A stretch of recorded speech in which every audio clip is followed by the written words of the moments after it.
Horror कहानियाँ TV. खून की प्यास पार्ट 2। और उसके बाद वो जंगल एक बार फिर से सुमन की चीखों से गूंज उठा। लेकिन आज की रात सुमन की चीखों को सुनने वाला वहां पर कोई भी नहीं था। अगर वहां पर कोई मौजूद था तो बस हरिया, जो कि अब एक भेड़िए में बदल चुका था। सुमन के बालों को पकड़कर घसीटते हुए वो जंगल के बीचों बीच एक जगह पर ले जा रहा था। अगली सुबह गांव में। अरे भाई, पता नहीं क्या बात है। अपने गांव का हरिया किसान और उसकी पत्नी सुमन दोनों गायब हैं। दोनों का कोई अता पता नहीं। अरे कैसी बातें कर रहे हो भाई? ये कब हुआ है? अरे पूरे गांव में खबर फैली पड़ी है। कल रात को दोनों खेत की तरफ जा रहे थे, लेकिन लौटकर आए ही नहीं। तो हो सकता है अपने खेत पर होंगे। पूरा गांव ढूंढ कर आया है भाई। जानते हो क्या मिला वहां पर? क्या हुआ भाई? क्या मिला? बताओ हमें, क्या मिला? अरे हरिया की पत्नी सुमन के कपड़े पड़े हुए थे। शरीर का एक एक कपड़ा फटा हुआ झोपड़ी के बाहर पड़ा था, लेकिन दोनों पति पत्नी का कोई पता ठिकाना नहीं था। अरे भाई, लेकिन उसका जो दोस्त है ना, रामू किसान, उससे पता करके आते हैं ना। अब तक तो दोनों साथ ही खेत पर जाया करते थे। हाँ, हमें उसके घर जाना चाहिए भाई। चलो चलो वहाँ चलते हैं, चलो। वो सारे लोग रामू के घर पर पहुंचते हैं। रामू अपने घर के बाहर बैठकर हुक्का पी रहा था। आज सारे के सारे लोग टोली बनाकर मेरे घर क्यों आ रहे हैं? क्या कोई मर गया क्या भाई? अरे कैसी बातें कर रहे हो? तुम्हारा सबसे अच्छा दोस्त हरिया और उसकी पत्नी गायब है, और तुम यहाँ बैठकर हुक्का पिए जा रहे हो हैं? रामू ने अजीब सी नजरों से उन सब गांव वालों की तरफ देखा, जिसकी वजह से वो लोग एक बार के लिए डर गए। गायब है? अरे गायब नहीं है, मुक्ति मिल गई है। उन दोनों को मुक्ति मिली है। इस दुनिया में आकर हर इंसान पाप करता है, और उसे उसके पापों के लिए मुक्ति मिलना बहुत जरूरी है। अरे ये कैसी बहकी बहकी बातें कर रहे हो भाई? हैं? और इसका चेहरा अजीब सा क्यों लग रहा है? लगता है दोस्त के मरने का गम बैठ गया है। पागल हो गया है शायद ये पागल। ये बात सुनते ही रामू चीख कर जोर से चिल्लाते हुए कहता है, पागल मैं नहीं हूँ, पागल तुम सब हो। और ये शैतानी जंगल अब तुम में से किसी को नहीं छोड़ने वाला, सबको खा जाएगा। याद रखना मेरी बात। शैतानी जंगल? कैसा शैतानी जंगल? लगता है रामू पागल हो चुका है। हमें यहाँ से चलना चाहिए भाई। चलो चलो चलो। तभी रामू की पत्नी बाहर आती है। नहीं, आप लोग इनकी बात का बुरा मत मानिए। 2 दिन पहले हरिया के साथ खेत पर गए थे। जब से वहाँ से आए हैं तब से ऐसी ही बातें कर रहे हैं। भगवान जाने ऐसा क्या देख लिया उन्होंने, खेत में कुछ भी बड़बड़ाते रहते हैं। लेकिन गांव के लोगों ने कमला की कोई बात नहीं सुनी, और वो सब वहां से चले गए। रात अब धीरे धीरे ढलने लगी थी। तभी अचानक किसी ने धीमी सी आवाज में रामू को पुकारा। रामू, आ जाओ, मैं तुम्हारा इंतजार कर रहा हूँ। और सुनो, अपनी पत्नी को साथ लेकर आना, नहीं तो काम अधूरा रह जाएगा। ये आवाज सुनते ही रामू के चेहरे पर शैतानी मुस्कुराहट आ जाती है। वो धीमे कदमों से अपने घर के अंदर आता है। क्या हुआ? तबीयत ठीक है ना अब आपकी? मैं तुझे अपने साथ खेत पर ले जाने आया हूँ, चल। मैं तुम्हारे साथ कहीं नहीं जाने वाली। मुन्ना गहरी नींद में सो रहा है, और उसे अकेला छोड़कर मैं तुम्हारे साथ खेत पर नहीं आ सकती। वैसे भी तुम्हारे उन खेतों में भगवान जाने कौन सा राक्षस घूम रहा है, मुझे तो डर लगता है। रामू गुस्से में दांत पीसता अपनी झोपड़ी से बाहर आ जाता है, और कमला गहरी नींद में अपने बच्चे के साथ सो जाती है।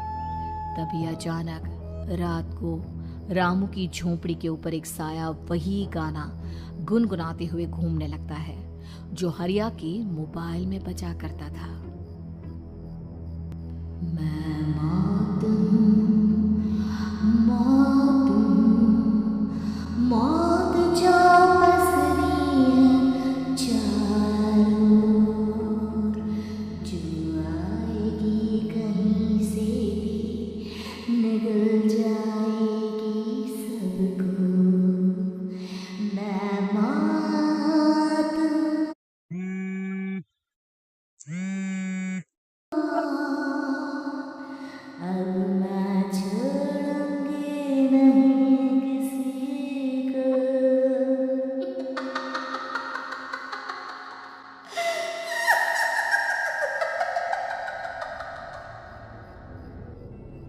ये आवाज सुनकर रामू की पत्नी कमला की आंख खुलती है और वो देखती है कि उसका मुन्ना अपनी जगह से गायब था।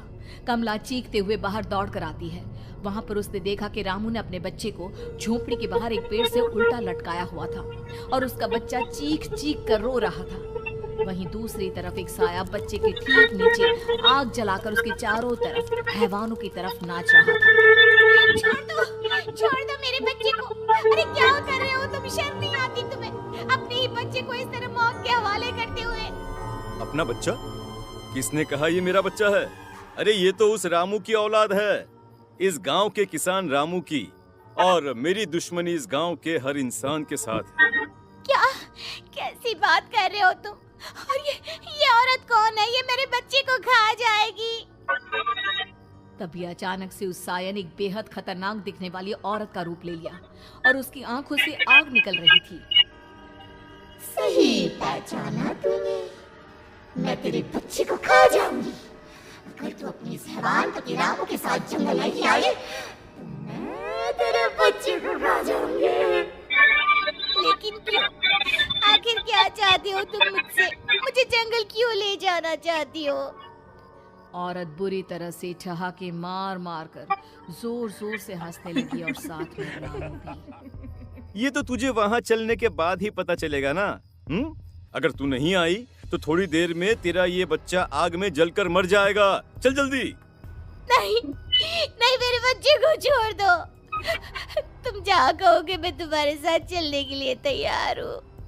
और उसके बाद उस बच्चे को झोपड़ी में लिटाकर आगे आगे वो साया चल रहा था और उसके पीछे पीछे रामू अपनी पत्नी के बाल पकड़कर उसे घसीटते हुए जंगल की तरफ ले गया।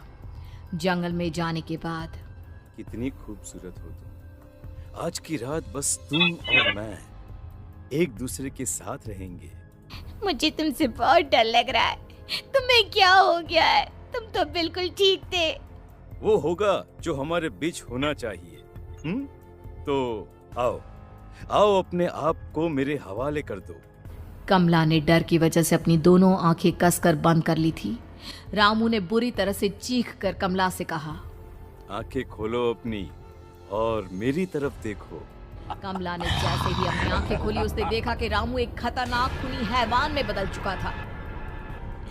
कौन हो तुम? जाने दो मुझे। क्या चाहते हो मुझसे?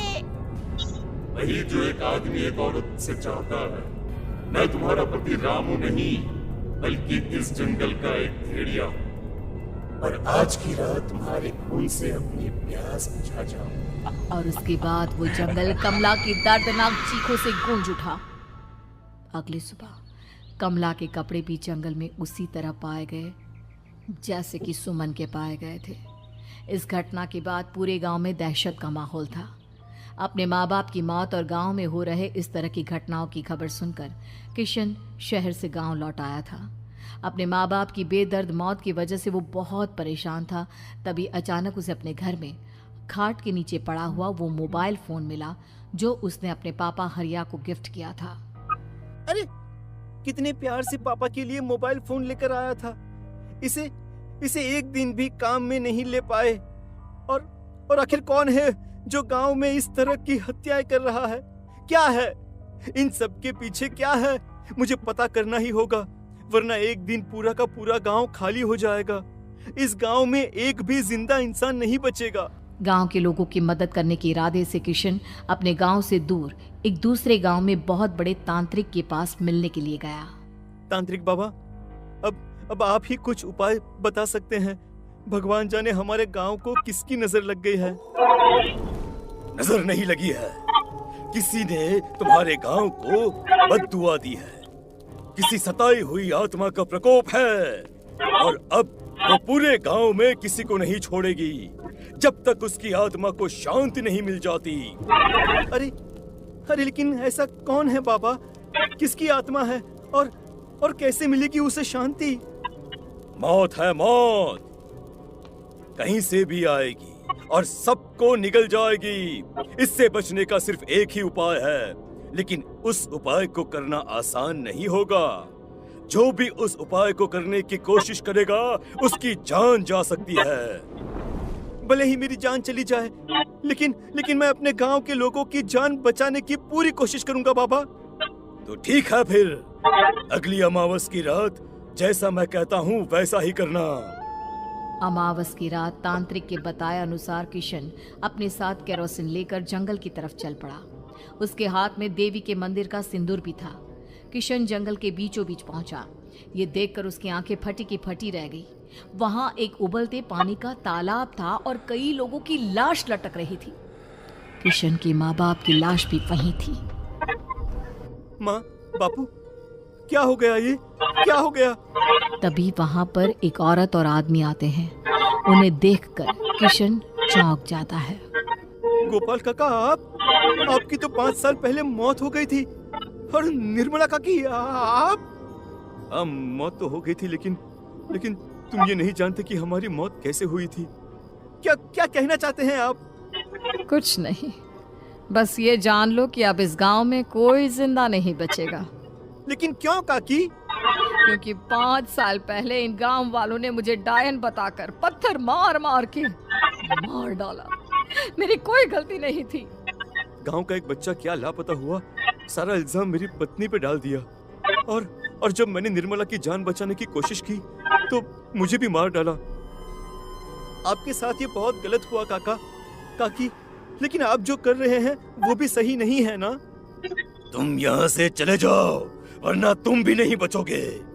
हमारी आत्मा पिछले 5 साल से मुक्ति के लिए भटक रही है। चले जाओ यहाँ से। मौका देखकर किशन सिंदूर उन दोनों के ऊपर डाल देता है। उनका शरीर जलने लगता है और वो भयानक तरीके से चिल्लाने लगते हैं।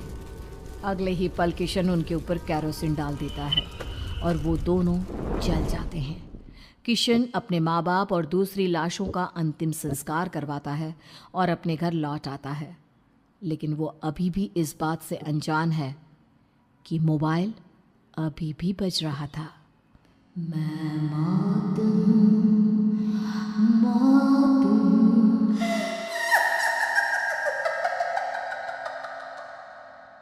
तुम लोग नए हो तो सब्सक्राइब करो, वो जो लाल वाला बटन है उसके साथ स्कैम करो या फिर महफिल जमाओ, मुझे नहीं पता, बस क्लिक हो जाना चाहिए। अब मैं भी जा रहा हूं, मुझे पार्क में स्टंट्स मारने जाना है।